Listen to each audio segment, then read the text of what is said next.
اپنے قوم اپنے وطن کے بارے میں وہ فکر جو نہیں کرتی ہے وہ قوم مر جاتی ہے. میں نہیں کہتا ہوں، علامہ ڈاکٹر اقبال کا شعر، وہ قوم مر جاتی ہے، وہ سماج مردہ ہو جاتی ہے جو اپنے وطن اپنے دیش کے بارے میں فکر نہیں کرتے. اور اسے پتا چلا جو اپنے دیش اپنے وطن اپنے لوگوں کے بارے میں جو چنتت رہے، جو فکر رکھے، اس کا دل مردہ، اس کا دل زندہ ہے، اس کی ذات اور اس کی تمام حیت، اس کی تمام معاملات زندہ ہوا کرتے ہیں. اب میں پورا کروں آپ کو سنیں. حضرت خواجہ علی نواز رضی اللہ تعالیٰ عنہ آگے جا رہے ہیں. خواجہ قطب الدین بھی سامنے ہے، ساتھ میں ہے. اس کے بعد جب پہنچتے ہیں بادشاہ وقت دہلی کے بادشاہ کی بارگاہ میں، جیسے ہی آپ پہنچتے ہیں وہ اپنے جہاں بیٹھا تھا کرسی چھوڑ کر جو ہے آگے بڑھتا ہے اور آپ کے قدموں میں گرنا چاہتا تھا، جھکنا چاہتا تھا. خواجہ علی نواز بڑھ کر اس کا ہاتھ تھام لیتے ہیں. اس کے بعد کہتے ہیں یہاں جھکنا نہیں چاہیے، اگر جھکنا ہو تو میرے رب کی بارگاہ میں مسجد میں چلے جاؤ، وہاں سر کو جھکاؤ، یہاں بھی کامیابی ملے گی، وہاں بھی کامیابی. سبحان اللہ. میں کسی کو اپنے قدم میں جھکانے نہیں آیا ہوں، میں تو رب کی بارگاہ میں جھکانے آیا ہوں. رب کی بارگاہ میں اپنے سر کو جھکاؤ، دل کو بھی جھکاؤ، اپنے سر کو بھی جھکاؤ.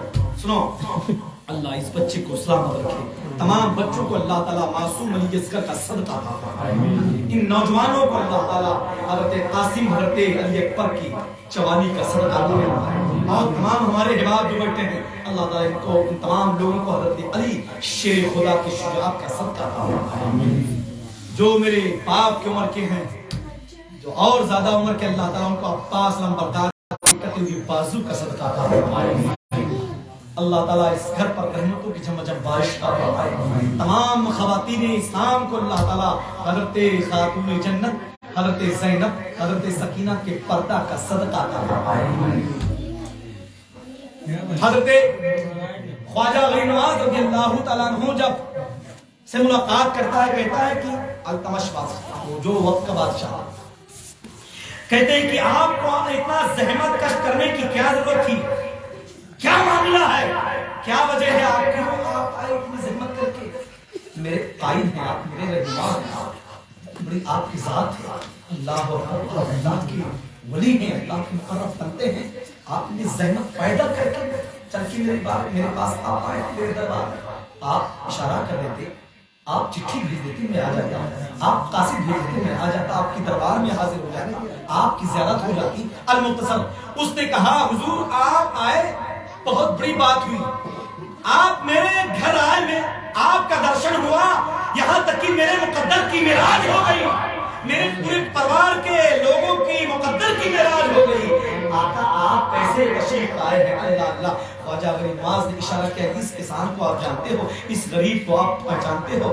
اس نے جو ہے کہا، بادشاہ دلی کا بادشاہ نے کہا کہ ہاں کیوں نہیں، اس کے پاس ابھی تو نوٹس میں نے بھجوایا ہے. اس کے بعد آپ نے کہا نہیں آپ کو یہ معاملہ ختم کرنا ہوگا. اس کے حالت یہ کو جانتے ہو، بہت کمزور ہے، بہت کلاش ہے، جو بس تھوڑی سی کھیتی ہے اس کے پاس، اپنے بچوں کو کھیتی کسانی کر کے اپنے بچوں کو پالتا پوستا ہے. اور آپ کو یہ سوچنا چاہیے اتنا بڑا آپ نے اس پر لگان لگا دیا ہے، اتنا بڑا بوجھ اس کے سر پر ڈال دیا ہے، یہ بیچارہ کیسے دے گا، پریشان ہو جائے گا.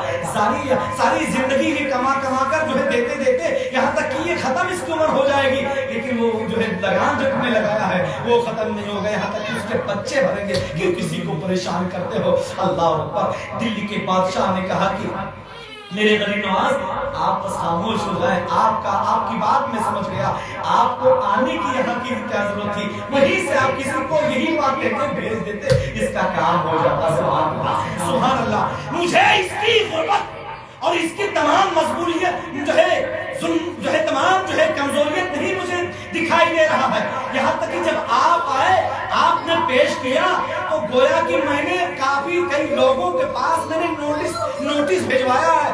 جو قانون ہوتا ہے، قانون کے حساب سے قانون کا پالن کرنا چاہیے.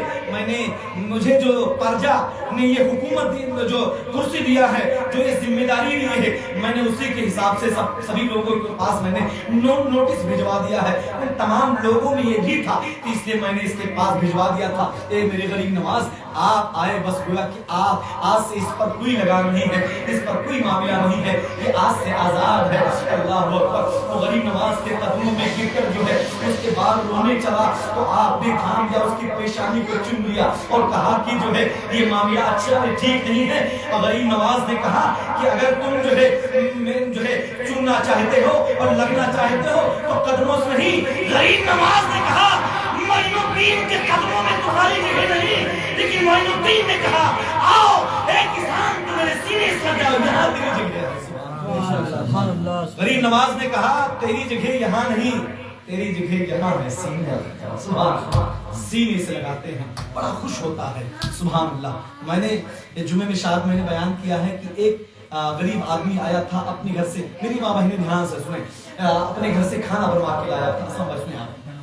سبھی لوگوں سے میں مخاطب ہوں, میرے احباب پڑھے لکھوں کا مجمع ہے, تھوڑی بات کہنے کی میں جسارت کر رہا ہوں. انشاءاللہ سبھی لوگ زیادہ سمجھیں گے. جتنے لوگ بیٹھے ماشاءاللہ اس میں جتنے احسان بھائی ہیں اور علی بھائی ہیں, سبھی لوگ ماشاءاللہ سب پڑھے لکھے حسن بھائی ہیں. اللہ تعالیٰ سب کو جزائے خیر عطا فرمائے اور علم دین سے اللہ تعالیٰ آراستہ مزین عطا فرمائے. سنیں, تو غریب کھانا بنوا کے لایا, آپ کی بارگاہ میں آیا. خواجہ غریب نواز کی بارگاہ میں مریدین بیٹھے تھے. آیا سلام کر کے بیٹھ جاتا ہے, لیکن اسلو کر رہا تھا, نہیں کچھ کہنا چاہتا تھا. خواجہ غریب نواز نے دیکھا, باپ یہ سمجھ کے کہتے ہیں قریب آؤ, اشارہ کرتے ہیں قریب آ جاؤ. قریب آیا, کہتے ہیں کیا کہنا چاہتے کہو, ڈیرو مت کہو, کیا کہنا چاہتا ہو. اس نے اشارہ کر کے کہا یہ گٹری بار کے جو آیا ہوں, یہ جو کپڑے میں بندھا ہوا ہے اس میں کھانا ہے.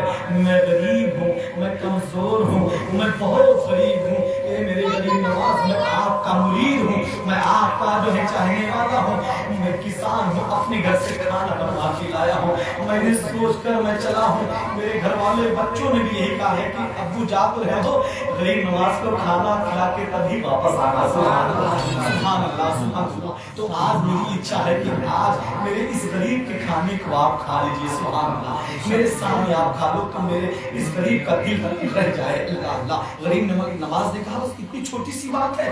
آپ نے ایک غلام سے کہا جلدی سے بھیا پانی لے کر آؤ. وہ مرید گیا, پانی لے کر آیا. غریب نواز نے ہاتھ دھلا, اس کے بعد دسترخوان لگایا گیا. وہ غریب جو کھانا لے کر آیا تھا سنہکی میں کھانا تھا اور اوپر سے سنہکی سے جو ہے ڈھکا ہوا تھا. آپ نے کہا یہاں رکھو, دسترخوان پر رکھا گیا. بسم اللہ شریف پڑھ کر خواجہ غریب نواز کھانے لگتے ہیں. کھاتے کھاتے چلے جاتے ہیں, کھاتے کھاتے چلے جاتے ہیں. جتنا کھانا تھا کھا لیتے ہیں. اس کے بعد ایک مرید سے آپ کہتے ہیں اس کو بھیا باندھو اور میرے حجرے میں رکھو, بعد میں کھاؤں گا. سبحان